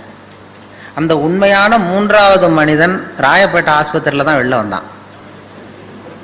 அந்த அடையாளம், அவன் எந்த அகத்தாயும் பண்ணாதவன். அந்த 3வது மனுஷன் அடையாளம் கண்டுபிடிங்கிறதுக்காக தான் இவங்க இவ்வளவு பயிற்சிகள் நமக்கு கொடுக்குறாங்க. இது வந்து மதவாதிகளையும் எல்லார்கிட்டையும் உண்டு. அந்த 3வது மனுஷன் உள்ள ஒளிஞ்சிருப்பான், வெளியில் தெரிய மாட்டான். இப்போ அமர்நாத் கோயிலுக்கு இந்து பக்தர்கள்லாம் போயிட்டு இருக்கிறப்ப செத்து விழுந்தாங்க ஒரு 5-6 வருஷத்துக்கு முன்னாடி பேப்பரில். அதாவது குளிர் தாங்காமல் செத்து போய் விழுந்துட்டு இருந்தாங்க அமர்நாத்துக்கு, அந்த குளிர் இதுக்கு. அப்போ வழியில் இருக்கிறவங்கெல்லாம் வீடுகள்லாம் திறந்து வச்சு இந்த சாவறதுக்கு போராடிக்கிட்டு இருக்கிற இந்து பக்தர்களெல்லாம் கூப்பிட்டுக்கிட்டு வந்து அதுக்கு போர்வை போற்றி கம்பளி போற்றி ஆகாரம் கொடுத்து அவங்கள பிழைக்க வச்சு திருப்பி அனுப்புனாங்க. அப்படி திருப்பி அனுப்புனவங்கலாம் அங்கே இருக்கிற முஸ்லீம்கள். அதுதான் அந்த 3வது மனுஷன், அவன் தான் 3வது மனுஷங்கிறது. அப்போ போய் அந்த மதம் இது அவன் பார்க்கல. அது மாதிரி அந்த 3வது மனிதன் அரசியல்வாதிகளுக்குள்ளேயும் இருக்கிறான், எல்லாருக்கிட்டையும் இருப்பாங்க. இப்போ ஸ்டாலின் வந்து இருக்காரு, மேயர், மெட்ராஸ் மேயர், அவர் வந்து பிறந்த நாள் வாழ்த்து சொல்கிறதுக்காக திருநெல்வேலி பக்கத்துலேருந்து நிறைய பேர் வந்துருந்தாங்க. ஒரு 8 வருஷத்துக்கு முன்னாடி எல்லாரும் வந்து பிறந்தநாள் வாழ்த்து சொல்லிட்டு திரும்பி போகிறாங்க. திண்டிவனத்துக்கு பக்கத்தில் ஒரு அந்த இளைஞர் அணி, திமுக இளைஞர் அணி வேன் கவுந்துட்டுது. 4-5 பேர் செத்து போட்டாங்க ஆக்சிடெண்ட்டில். சில பேர் உயிருக்கு போராடிட்டு இருக்கிறாங்க. ராத்திரி 11 மணிக்கு 12 மணிக்கு நடந்தது. எல்லாம் இடித்தவன் ஓடி போட்டான். அந்த நமக்கு எதுக்கு வம்புன்னு. அதுக்கப்புறம் வர்றவங்களும் திரும்பி பார்க்கல, இது நம்ம கோர்ட்டுக்கிட்டு அலையணும் அப்படின்னு சொல்லிட்டு போயிட்டாங்க. விடிய காலம் வந்து அந்த திண்டிவனத்தில் இருந்த இளைஞர்கள் சில பேர் ஓடி வந்திருக்கிறாங்க. அவங்க வந்து டீ குடிக்க வந்தவங்க. பார்த்தா ரோட்டில் கிடக்கு, வேன் கவுந்து கிடக்கு, திமுக கொடி பறக்குது. உள்ள சில பேர் செத்து கிடக்குறாங்க, சில பேர் சாவறதுக்கு போராடிக்கிட்டு இருக்கிறாங்க. இந்த இளைஞர்கள் டீ குடிக்க வந்த பசங்க ஓடி போய் அவங்கள பார்த்து உடனே அவங்கள பிடிச்சி இழுத்து காப்பாற்றி கொண்டு போய் ஆஸ்பத்திரியில் சேர்த்து அவங்களுக்கு வேண்டிய வைத்திய வசதியெல்லாம் பண்ணி கொடுத்து குடும்பத்திலேருந்து எல்லாம் குணம் கொடுத்து அப்புறம் அவங்க ஊருக்கு தந்தி கொடுத்து எல்லாரையும் வரவழைச்சி அந்த பரிபூர்ணமாக குணப்படுத்தி வீட்டுக்கு அனுப்புகிற வரைக்கும் அந்த இளைஞர்கள் துணையாக இருந்தாங்களாம். இதில் என்ன விஷயம்னா, அந்த கவிழ்ந்த அடிபட்டவன் பூரா திமுக இளைஞரணி, அதை காப்பாற்றினவங்க பூரா அதிமுக இளைஞரணி. அப்போ கேட்டாங்களாம், இது என்னடா அந்த கட்சிக்கு போய் நீ உதவி பண்ண, நமக்கு விரோதி இல்லையான்னு கேட்டிருக்கான் அந்த இவரை, இளைஞரணி தலைவர். கட்சி என்னடா கட்சி, மனுஷனை விட கட்சியாக முக்கியம் அப்படின்னாராம். இதுதான் அந்த 3வது மனுஷன். மதவாதிகளுக்குள்ளேயும் இருக்கிறான், அரசியல்வாதிக்குள்ளேயும் இருக்கிறான், விவரம் தெரியாத ஒரு ஆட்டோ டிரைவர் உள்ளேயும் இருக்கிறான். அவனுக்கெல்லாம் அப்பப்போ வெளியில் வரான். நாம் நிரந்தரமாக வெளியில் கொண்டு வரணும். தீவிரவாதிக்கு உள்ளேயும் அந்த 3வது மனுஷன். இப்போ இந்த இதில் மதுரையில் இமாம் அலி, ஐதர் அலின்னு 2 தீவிரவாதிகள் போலீஸையே சுட்டுவிட்டு ஓடி வந்தாங்க. போலீஸ்காரர் செத்து போட்டார். தப்பிக்கிறதுக்காக உயிருக்கு பயந்து ஓடி வராங்க. பின்னாடி துப்பாக்கியோடு ஓடி வருது போலீஸ். அப்போ அந்த பைபாஸ் ரோடு வழியாக வராங்க. வர்றப்ப அப்போ தான் ஸ்கூல் விட்டு சின்ன குழந்தைகள்லாம் தள்ளாடி முதுகில் பொசம் விட்டு வெளியில் வந்திருக்கு. ஸ்கூல் விடுற நேரம் இவன் துப்பாக்கிகளை துரத்திட்டு போகிறாங்க 2 தீவிரவாதிகளை. அப்போ இந்த பரபரப்பில் 2 பிள்ளைங்க தடுமாறி கீழே வந்துட்டு தான். அப்போ அந்த உயிருக்கு பயந்து ஓடிட்டு இருக்கிற அந்த தீவிரவாதிகள் இமாம் அலியும் ஐதர் அலியும் இந்த கீழே விழுந்த குழந்தைகளை தூக்கி கொண்டு போய் ஓரத்தில் வச்சுட்டு அப்புறம் ஓடினான். அதுதான் 3வது மனுஷன். இந்த 3வது மனிதனை அடையாளம் கண்டுகொள்ளுங்கள் அப்படிங்கிறது தான் இங்கே நாம், அதுக்காக தான் இந்த இவ்வளவு முயற்சியெலாம் நடக்கிறது. நமக்குள்ளே ஒருத்தர் இருக்கிற அந்த 3வது மனிதனை அடையாளம் கண்டுபிடிச்சி வெளியில் கொண்டு வரணும். அப்போ தான் அதை கண்டுபிடிச்சிட்டா உலகம் இன்பமயமாக இருக்குங்கிறது தான் இது. வேறு கடவுள் அங்கே எங்கே தேடிட்டு இருக்கா, உள்ளே இருக்கிற அவன் தான் கடவுள். உள்ளே இருக்கிறான் பாருங்கள் அந்த 3வது மனுஷன், அவன் தான் அந்த இறைவன் கட்டான். இப்போ வந்து மதம் தான் ரொம்ப கடவுளுக்காக கவலைப்படுறது, மனுஷன் கூட கவலைப்படுறதில்லை. மதங்கள் தான் அதிகமாக கடவுளை பற்றி கவலைப்பட்டு ஒருத்தனுக்கு என்ன, ஒருத்தருக்கு ஒரு அப்பா தானே இருக்க முடியும். ஒருத்தன் அதோ போகிறாரு, அது யாரான்னு கேட்குறீங்க. ஒரு பையனை எங்கள் அப்பாங்கிறான். அதோ போகிறாரு, அவர் யாரானா அதுவும் எங்கள் அப்பான்னா சொல்லுவோம். ஆனால் இன்றைக்கி மதவாதிகள், இப்போ நாம் மனிதர்களை தான் சொல்லிகிட்டு இருக்கிறோம். உலகத்தை படைத்தவன் ஒருத்தன் என்ன ஒரு சக்தினா அது அவனும் அங்கே ஒருத்தர் இருக்கார், இங்கே ஒருத்தர் இருக்கார், அவர் ஒரு அப்பா இவர் ஒரு அப்பான்னு சொல்லிகிட்டு இருக்க முடியாது. ஒரு தெருவில் 2 பேர் சண்டை போட்டுக்கிட்டு இருந்தானோ, ஒருத்தன் மூஞ்சியில் ஒருத்தன் குத்திக்கிட்டு இருந்திருக்கான். ரொம்ப கடுமையாக சண்டை 2 பேருக்கு இடையில, தெருவில் நடு தெருவில் சுற்றி நின்று வேடிக்கை பார்க்குது கும்பல், வேடிக்கை பார்க்குது. அப்போ ஒரு பையன் ஒதுங்கி நின்றுருக்கான். அந்த வழியாக வந்தவர் கேட்டிருக்காரு, என்னப்பா அங்கே நடக்குது சண்டை அப்படின்னா, ஒன்றும் இல்லை, எங்கள் அப்பாவுக்கும் இன்னொருத்தருக்கும் சண்டை உள்ற, அதை எல்லோரும் வேடிக்கை பார்க்குறாங்க, நான் ஒதுங்கி நிற்கிறேன், எங்கள் அப்பாவுக்கும் இன்னொருத்தருக்கும் தான் சண்டை நடக்குது உள்றேன்றான் அந்த பையன். அப்போ அந்த விசாரித்த பெரியவர் கேட்டிருக்காரு, சரிப்பா அந்த 2 பேரில் யாரா அவங்க அப்பான்னு கேட்டிருக்காரு. சண்டையே அதுக்காக தான் நடந்துகிட்ருக்கு அப்படின்னா. இப்போ நாம் இந்த மதவாதிகள் போடுகிற சண்டைக்கும் அதுக்கும் என்ன வித்தியாசம் இருக்குது? நாம் போடுற சண்டை அதே மாதிரி சண்டை தான், மதவாதிகள் போடுற சண்டை. அந்த அளவுக்கு நம்ம மனசை நம்மளுக்கு எடுத்துருக்கு அப்படிங்கிறது தான் மன தூய்மைங்கிறது வேணும். மனசு எதுலேருந்து விலகி இருக்கிறதோ அதுலேருந்து துன்பம் இல்லை அப்படின்னு திருவள்ளுவர் சொல்லுவோம். எனக்கு நிம்மதி வேணும், சந்தோஷம் வேணும்னு ஒரு பெரியவர்கிட்ட வந்தான் ஒருத்தன் ஆசிரமத்தை தேடி. எனக்கு நிம்மதியே கிடைக்க மாட்டேங்குது, நீ படுறா, உனக்கு என்ன காரணம் சொல்கிறேன்னு, இந்த ராத்திரி இங்கே படு, காலையில் உனக்கு சொல்கிறேன் அப்படின்னு படுக்க வச்சார். படுக்கையெல்லாம் கொடுத்து பெட்டு தலைவெல்லாம் கொடுத்தார். படுத்து தூங்கினான் நிம்மதியாக. மறுநாள் எழுந்திரிச்சான். இவர் வந்தார்.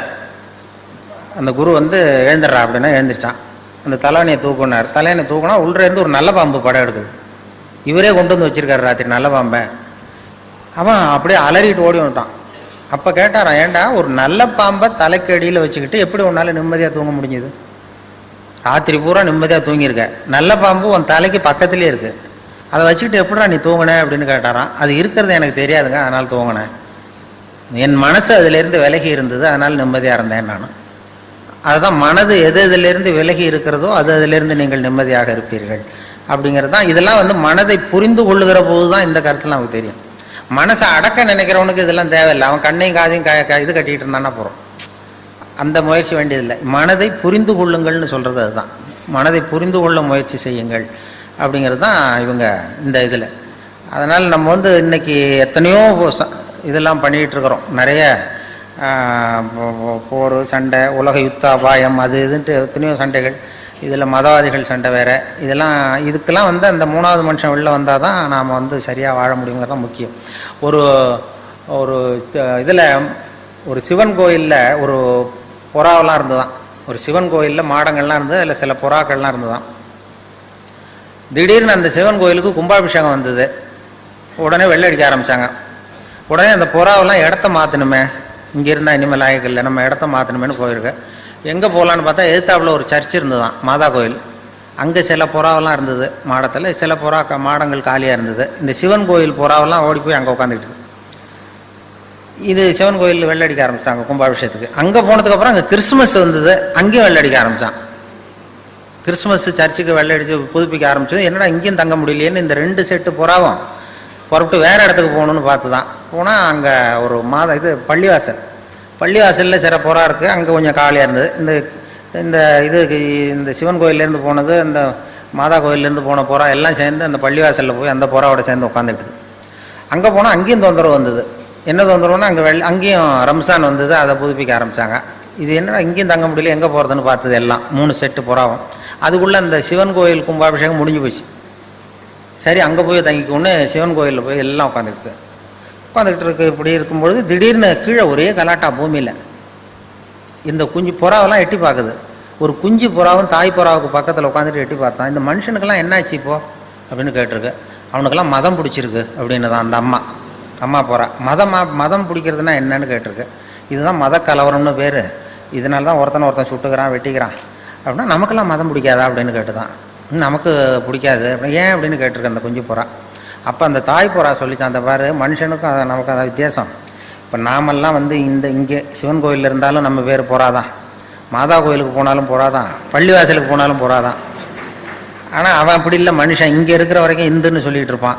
அங்கே போனால் கிறிஸ்தவன்மா, அங்கே போனால் முஸ்லீம்மா, அதனால தான் அப்படி வெட்டிட்டு நிற்கிறான் அப்படின்னு தான் தாய் புறா. அப்போ குஞ்சு புறா கேட்டோம், அப்படின்னா அவங்கள விட நாம் ரொம்ப உயர்வாக தெரியுதே அப்படின்னு தான். உண்மைதான். அதனால தான் அவனை விட உயர்வான இடத்துல நாம் இருக்கிறோம், நம்மளை விட தாழ்வான இடத்துல அவன் இருக்கிறான். அப்படின்னு சொல்லிச்சான். ஒரு புறா கிட்ட கற்றுக்க வேண்டியிருக்கு நாம். மனுஷன்னா ஆறறிவு எல்லாம் சொல்லிக்கிட்டு அதுக்கிட்ட நாம் வந்து அமைதியையும் சமாதானத்தையும் கற்றுக்கணும்னு சொல்லி பண்ணிகிட்டு இருக்கிறோம். அப்படி வந்து அந்த அளவுக்கு நம்முடைய நிலைமை மாறி இருக்குன்னா இதுக்கு இது மாதிரியான இயக்கங்கள், இது மாதிரி மனசை செம்மைப்படுத்துகிற விஷயம்தான் நிறையா வர வேண்டியிருக்குது. ஏன்னா மனுஷன் வந்து எப்படிலாம் நடந்துக்குவான், என்ன பண்ணுவான்னு சொல்ல முடியாது. எந்த நேரம் எப்படி நடப்பான், என்ன ஏது. வாழும்போதே செத்து போகிறவர்கள் செத்த பிறகு வாழ்ந்து கொண்டிருப்பார்கள்ல. நம்ம வாழும்போதே செத்து போகிற சில நோயாளிகள் உண்டு. ஒரு சராசரி மனுஷன் அவன் போய் ஒரு டாக்டர்கிட்ட, ஒரு மனநோய் டாக்டர்கிட்ட போனானா, என்னடா உனக்கு பிரச்சனைன்னு கேட்டிருக்காரு அவர். நான் செத்து போயிட்டேன் டாக்டர். அவர் நினச்சிட்டார் இது வாழும்போதே செத்து போகிறவர்கள் சொல்கிறாங்களே அந்த ஞானியை அவர் இருப்பாரோ அப்படின்னு சொல்லி, என்னடா சொல்கிறேன், இல்லை உயிரோட தாண்டா இருக்கேன்னா, இல்லை டாக்டர் நான் செத்து போட்டேன், யாரும் நம்ப மாட்டேங்கிறாங்க, நீங்கள் வந்து மனநோய் டாக்டர், உளவியல் டாக்டர், நீங்களாவது நம்புவீங்க, அதனால தான் உங்ககிட்ட வந்து சொல்கிறேன் அப்படின்றான். அவர் புரிஞ்சுக்கிட்டார், சரி வர வேண்டிய கேஸ் தான், இவனை வந்து உயிரோடு இருக்கிறான்னு நம்ப வைக்கணும், என்ன பண்ணுறது அப்படின்னு சொல்லி தப்பாடுறா. உயிரோடு இருக்கிறவங்க பேசுவாங்க, செத்து போனவன் பேச மாட்டான். இப்போ நானும் பேசுகிறேன், நீயும் பேசுகிற, அதனால் நானும் உயிரோடு இருக்கேன், நீயும் உயிரோடு இருக்க அப்படின்னா. அதெல்லாம் இல்லை சார், நீங்கள் வந்து போனத்துக்கிட்ட தான் சார் பேசிட்டுருங்க, அப்படி செத்து போன போனத்துக்கிட்ட தான் சார் பேசுகிறீங்க அப்படின்றான். ஏன்னா இவன் பெரிய ரொம்ப முத்தனை கேஸாக இருக்கும் போல் இருக்க, இவனை எப்படி நம்ப வைக்கிறதுன்னு சொல்லி அடுத்த டெஸ்ட்டு. அவர் ரொம்ப கெட்டிக்கார டாக்டர், இது என்ன பெரிய விஷயம், அந்த பாருப்பா ஒரு ஊசி எடுத்தார். உயிரோடு இருக்கிற உடம்புல ரத்தம் ஓடும் இல்லையா, செத்து போன உடம்புலேருந்து ரத்தம் எடுக்க முடியாது, ஒத்துக்கிறியா? நான் ஒத்துக்கிறேன்றான். அப்படி வா வழிக்கு அப்படின்னு சொல்லி ஒரு டாக்டர் கொஞ்சம் தைரியம் வந்து ஒரு ஊசி எடுத்தார். அவர் தன்னுடைய கையில் லேசாக குத்திவிட்டு காட்டினார். தபார் ரத்தம் வருதா, வருது, ஓ விரல கொடு அப்படின்னு சொல்லி அவன் விரல கொடுத்து ஒரு குத்தி, தபார் ரத்தம் வருது, 2 பேர் கையில் ரத்தம் வருது இல்லையா, அதனால் உயிரோடு இருக்கும், எப்படி அப்படின்ட்டுருக்கார். நீங்கள் உண்மையிலேயே ரொம்ப திறமையான டாக்டர் தான் சார் அப்படின்ட்டுருக்கான். எப்படிடா சொல்கிற அப்படின்னா, ஒன்றும் இல்லை, ஒரு செத்து போன உடம்புலேயே ரத்தத்தை எடுக்கிறீங்களே அப்படின்னா. அவன் எந்த காலத்தில் பிழைக்கிறத? இப்படி வாழும்போதே செத்து போகிறவர்கள் நம்மவர்கள் இப்படி தான் இருக்கிறாங்க. அந்த விழிப்பு உணர்ச்சி எப்போ வருங்கிறது சொல்ல முடியாது. அதனால் அந்த விழிப்பு உணர்ச்சி தான் நமக்கு தேவைங்கிறது ரொம்ப முக்கியம். அதை விட இங்கே அதாவது ஐயா அருள் தந்தையினுடைய உபதேசமே என்னன்னா, நீ யாருக்கும் இடைஞ்சல் பண்ணாதே, யாருக்கும் இடைஞ்சலாக இருக்காதே அப்படின்னு. அப்படி இருந்தும் ஒரு 3/4 மணி நேரம் உங்களுக்கு இடைஞ்சல் கொடுத்துட்டு இருக்கேன். அதனால் அதை விட என்னென்ன பேசுறதும் ஒரு பெரிய, பேசியே கூட கொலை செய்யலாம், கொலை குற்றம் கூட சாட்டப்படலாம். பேச்சு ஒரு பெரிய ஒரு இளைஞன் வந்து வாழ்க்கையிலே வெறுத்து போய் தண்டவாளத்தில் போய் தலையை வச்சு படுத்தானா, வாழ்க்கையில் யாரும் உதவி பண்ண மாட்டேங்கிறாங்கன்னு. திரும்பி பார்க்குறான், 2 பக்கமும் ரயிலே வரல. என்னடா ரயில் கூட வர மாட்டேங்குதுன்னா, ஒரு கூட்டம் நடந்துகிட்டு இருக்கு, ஒரு பேச்சாளர் பேசிகிட்டு இருக்கார் ஒரு மைதானத்தில். சரி கொஞ்ச நேரம் போய் அவர் பேச்சை கேட்போம், அப்புறம் வந்து இங்கே படுத்துருவோம் அப்படின்ட்டு போனால் அங்கே ஒரு 2000 பேர் உட்காந்துருக்குறாங்க. பேச்சாளர் பேசிகிட்டு இருக்கார், வாழ்க்கையில் தன்னம்பிக்கை ரொம்ப அவசியம்னு. பேசி முடித்ததும் எல்லோரும் கலைஞ்சி போயிட்டாங்க. இவன் மெதுவாக அந்த பேச்சாளர்கிட்ட போனான். சார் கொஞ்சம் உங்ககிட்ட பேசணுன்னு இருக்கான். என்னடான் இருக்கார், நான் வந்து உங்கள் தற்கொலை பண்ணிக்கிறேங்கிற எண்ணத்தோடு நான் தண்டவாளத்தில் வந்து தலையை வச்சு படுத்திருந்தேன். உங்கள் பேச்சு சத்தம் கேட்டது, அதனால் நான் வந்து உங்கள் பேச்சை கேட்டேன் ஒரு 2 மணி நேரம். உங்கள் பேச்சை கேட்டதும் இனிமேல் நான் வந்து தற்கொலை பண்ணிக்கிறது இல்லைங்கிற முடிவுக்கு வந்துட்டேன், வாழணுங்கிற ஒரு ஆசை வந்துட்டுது எனக்கு. அவருக்கு ரொம்ப பெருமையாக இருந்தது. இதுதான் ஒரு பேச்சினுடைய இலக்கணம். நீ இப்படி வந்துட்டு எப்படி இந்த முடிவுக்கு வந்தேன்னு கேட்டிருக்காரு. உங்கள் பேச்சை எவ்வளோ பேர் சார் கேட்டாங்க இங்கே அப்படின்னா, ஒரு 2000 பேர் கேட்டாங்கப்பா அப்படின்னாராம். அப்போ இவன் சொன்னானா, ஒரு 2000 பேரை ஒரே நேரத்தில் சாகடிக்கிற நீ உயிரோடு இருக்கிறப்போ நான் எதுக்கு சார் சாகணும், நான் இனிமேல் சாக மாட்டேன் சார் போட்டான். ஏதோ ஒரு நம்பிக்கை வருது பாருங்கள். இப்போ அது மாதிரி ஒரு நம்பிக்கை வந்தாலும் போகிறோம் என் பேச்சை கேட்டு. அதுதான் அவர் அழகர் ராமானுஜன் வித்தியாசமாக பேசுன்னு சொன்னார். வித்தியாசம் அதான் அவங்கெல்லாம் விவரமாக பேசிட்டாங்க, நீ வந்து வித்தியாசமாக பேசு அப்படிங்கிறது மாதிரி. சகிப்புத்தன்மைங்கிறது ரொம்ப அவசியம். இது மாதிரி நேரத்தில் சகிப்புத்தன்மையை நாம் வளர்த்துக்கலாம். நல்ல பண்புகளை வளர்க்குறதுக்கு இது மாதிரி சந்தர்ப்பத்தை பயன்படுத்திக்கணும். சகிப்புத்தன்மைங்கிறது சர்வதேச சகிப்புத்தன்மை ஆண்டுன்னே கொண்டாடினாங்க 1995ஆம் வருஷம். சர்வதேச சகிப்புத்தன்மை ஆண்டு. நாடுகளுக்கு இடையில் சகிப்புத்தன்மை வேணும், மனிதர்களுக்கு இடையில் சகிப்புத்தன்மை வேணும் அப்படின்லாம் கொண்டாடினாங்க. அந்த சகிப்புத்தன்மை என்னென்னா, ஒரு சொல்லுவாங்க, ஒரு டாக்டர் ரூமில் உட்காந்துருந்தார் அவர் ஆஸ்பத்திரியில். டாக்டர் ரூமுக்கு வெளியில் வரிசையாக பெஞ்சு போட்டிருக்கு. 40 பேர் வரிசையாக உட்காந்துருக்கான் டாக்டரை பார்க்குறதுக்கு க்யூவில். 40 பேர் சட்டையும் கட்டி சுட்டி சுட்டி வச்சுருக்கான் பக்கத்தில். 40 பேர் வாயிலையும் 40 தெர்மாமீட்டர் இருக்குது. 40 பேரும் தெர்மாமீட்டரோட மேல் சட்டையை கட்டி சுருட்டி வச்சுட்டு அப்படியே வரிசையாக உட்காந்துருக்கான். எதுக்கு வந்தால் எல்லாரும் ஒரே வியாதிக்கு வந்தது மாதிரி.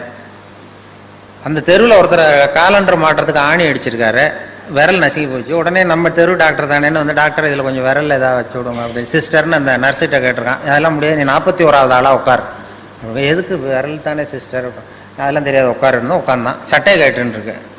எதுக்கு சிஸ்டர் சட்டை விரல் தானே இருக்கான், அதெல்லாம் பேசப்படாது, சட்டையை கேட்டுணும் எல்லாரையும் பாரு, எல்லாம் சட்டை இல்லாமல் இருக்கு. மறுபடியும் சட்டையை கட்டி வச்சான். வாயை திறந்தான், தெர்மாமீட்டர் வச்சுட்டு ஓடி போச்சு. இவன் தெர்மாமீட்டர் வச்சுட்டு யோசிக்கிறான், எதுக்கு தெர்மாமீட்டர் வச்சு பார்க்குறாங்க, இவங்க விரல்லாம் இதே கேஸா அப்படின்னு எட்டி பார்க்குறான். அவன் விரல்லாம் நல்லா இருக்கு. சரி எதுக்குடா வந்தேன்னு கேட்கணும்னா வாயை திறக்க முடியல. அவனும் ஏதோ சொல்லணும்னு நினைக்கிறான். இந்த 40 பேரும் ஏதோ பேசுறதுக்கு தயாராக இருக்கான், ஆனால் வாயை திறக்க முடியல. கண்ணு செவந்திருக்கு, வாய் பலூன் மாதிரி உப்பிருக்கு. சகிச்சுட்டு உட்காந்துருக்கான். ஒரு 15 நிமிஷம் கழித்து அந்த அம்மா நர்ஸு ஓடி வந்து ஒரு தெர்மாமீட்டராக எடுத்து அந்த தெர்மாமீட்டருக்கு டெம்பரேச்சர்லாம் குறித்து டாக்டர் ரூமுக்கு ஓடி போச்சு. அதுக்கப்புறம் இவன் பேச ஆரம்பித்தான். 41வது ஆள் விரல் நசிக்கிட்டு வந்தானே. இது என்ன டாக்டரா என்னன்னு எனக்கு சந்தேகமாக இருக்குது, எதுக்கு தெர்மாமீட்டர் வச்சு பார்க்குறதுனே ஒரு விவரம் இல்லாமல் போச்சு. இதை நான் சும்மா விட மாட்டேன், இவ்வளோ நேரம் என்னை வேஸ்ட் பண்ணி விட்டாங்க ஒரு சும்மா சாதாரண காயத்துக்கு. ஒன்று கத்த ஆரம்பித்தான், இது ரொம்ப அக்கிரமம் அநியாயம்னு. அப்போ இதுக்கு முந்தின ஆள் இருக்கானே 40வது ஆள், அவன் அட்வைஸ் பண்ணுறான், இதை பாருப்பா, இது சர்வதேச சகிப்புத்தன்மை ஆண்டு. சகிப்புத்தன்மை இது மாதிரி இடத்துல தான் நாம் வளர்த்துக்கணும். இப்போ என்ன தெர்மாமீட்டர் வச்சு பார்த்துக்கா இப்படிலாம் வந்து துள்ளுறான் அனாவசியமாக, அதிக பிரசித்தனமாக அப்படி துள்ளாத, கொஞ்ச நேரம் மரியாதையாக வாழை சுட்டிட்டு உட்கார் அப்படின்றான். அப்படி சொன்னதும் அவனுக்கு இன்னும் கோவம் வந்துட்டுது. வாழை சுட்டிட்டு உட்காரான்னு சொன்னதும் 41 இன்னும் கோவம் வந்துடுது. எனக்கு இவ்வளோ புத்தி சொல்றியடா, நீ எதுக்கடா வந்தேன்னு கேட்டான். நான் தபால் கொடுக்க வந்தவையா,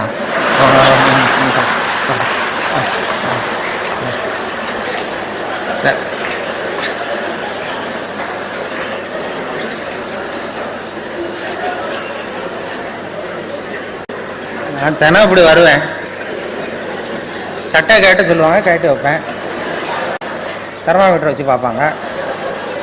எடுத்ததுக்கப்புறம் நம்ம பாட்டு எடுத்து நம்ம தெர்மாமீட்டர் ஏன் தபாலை கொடுத்துட்டு நம்ம பாட்டு சட்டையை மாட்டு போகிறேன். என்ன குறைஞ்சி போச்சு, எல்லாரும் சகிப்புத்தன்மை வளர்த்துங்கப்பா அப்படின்னு சொல்லி புத்தி சொன்னாங்க. அது மாதிரி இது மாதிரி சந்தர்ப்பத்தில் உங்களுடைய சகிப்புத்தன்மை வளர்த்துக்கிறதுக்கும் ஒரு சந்தர்ப்பம் இருக்கும். அதாவது பேசுறதுல விஷயம் இல்லைன்னா கூட இப்படி மறைமுகமான சில பலன்கள் அதில் உண்டு. அந்த இது அது மாதிரி பலன்களாவது உங்களுக்கு கிடைச்சிருக்கும்னு நம்புகிறேன். ஏன்னா பேச்சாளர்கள் சில பேர் பேச ஆரம்பிச்சுட்டா நிறுத்த தெரியாது, எங்கே முடிக்கிறதுன்னு தெரியாது. ஒருத்தர் அதுக்காக தான் எதிர்த்தாப்புல கடிகார மாட்டிருக்கிறது. கரெக்டாக இந்த தேதி டயப்படி ஆரம்பித்து டயப்படி முடிக்கிறாங்க. ஒரு பேச்சாளர் பேசிகிட்டே இருந்தார், ரொம்ப நேரம் பேசி நேரம் போனதே தெரியல. மன்னிச்சுங்க சார், நான் கடிகாரத்தை கூட பார்க்க மறந்துட்டேன், எல்லாரும் என்ன மன்னிச்சுங்க சார், ரொம்ப நேரம் பேசுகிறேன் போல் என் கடிகாரத்தை பார்க்க மறந்துட்டேன் இருக்கார். அப்போது ஒருத்தர் கோபமாக எழுந்திரிச்சு சொன்னாராம், ஏயா கடிகாரத்தை தான் பார்க்க மறந்தேன், பின்னாடி மாட்டி இருக்கிற காலண்டரையாவது பார்க்கக்கூடாதா?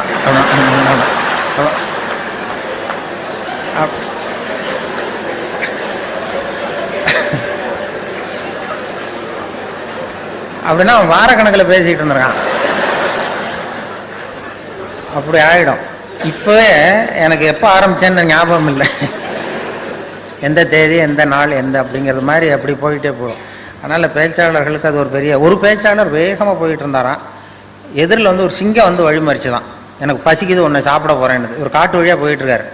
இப்போ பேச்சாளர் சொல்லுவார், இப்போ சாப்பிடாத, நான் ஒரு அவசரமாக ஒரு கூட்டத்தில் பேசுகிறதுக்காக போயிட்டுருக்கேன், அவங்க எல்லாம் ஆர்வமாக காத்துக்கிட்டு இருக்கிறாங்க அப்படின்னா, ஆர்வமாக காத்துக்கிட்டு இருந்தா நீ வந்து என்ன அவ்வளோ நல்லா பேசுவியான்னு தான் சிங்கம். ஐயோ நான் பேச ஆரம்பித்தா சிங்கம் அப்படியே மயங்கி விழுந்துரும், எல்லோரும் மயங்கி விழுந்துருவாங்க கேட்குறவங்க. அப்படின்னா நான் இங்கேயே பேசுகிறேன், நீ மயங்கி விடுறியா பார்ப்போம், நீ இங்கேயே பேச, நான் மயங்கி விடுறேன் நான் பார்ப்போம்னு சிங்கம். உடனே பெரியோர்களே தாய்மார்களேன்னார் பேச்சாளர். அப்படியே சிங்கம் கரகரகரான்னு சுற்றி விழுந்துருக்கு. ஆஹா இதுகிட்டே தப்பிக்கிறதுக்கு தான் நேரம்னு சொல்லி மெதுவாக எழுந்துட்டு ஒரே ஓட்டமாக ஓடிவிட்டார். ரொம்ப தூரம் ஓடி போய் வேர்த்து ஒழுகுது, மூச்சு வாங்குது. அந்த சிங்கம் அப்படியே கிடக்கா, துரத்தான்னு பார்க்குறாரு, பார்த்தா அப்படியே கிடக்கு, மயக்கம் அடித்து விழுந்தது, பேச்சை கேட்டு மயங்கி விழுந்தது. அப்போ அவர் அங்கேருந்து நினச்சிக்கிட்டாராம், மூச்சு வாங்க, நம்ம பேச்சை நல்ல வேலையாக நம்ம பேச்சை கேட்டுவிட்டு அந்த சிங்கம் மயங்கி விழுந்ததுனால நாம் தப்பித்தோம் அப்படின்னு அவர் நினச்சிக்கிட்டாராம். அதே நேரம் அந்த சிங்கம் லேசாக அவரை தலையை தூக்கி பார்த்தான், கண்ணால் பார்த்துட்டு இதை நினச்சிக்கிட்டு தான், நல்ல வேலை மயங்கி விழுந்தது மாதிரி நடித்ததுனால நாம் தப்பித்தோம், இல்லைன்னா அவன் பேசியே கொண்டிருப்பான் அப்படின்னு. இது எதுக்குன்னா, இப்போ உங்கள் முகத்தையெல்லாம் பார்த்தா அந்த சிங்கத்தோட முகம் மாதிரி தெரியுது எனக்கு. அதனால் ஒரு நிஜம் சிங்கமாக மாறுறதுக்குள்ள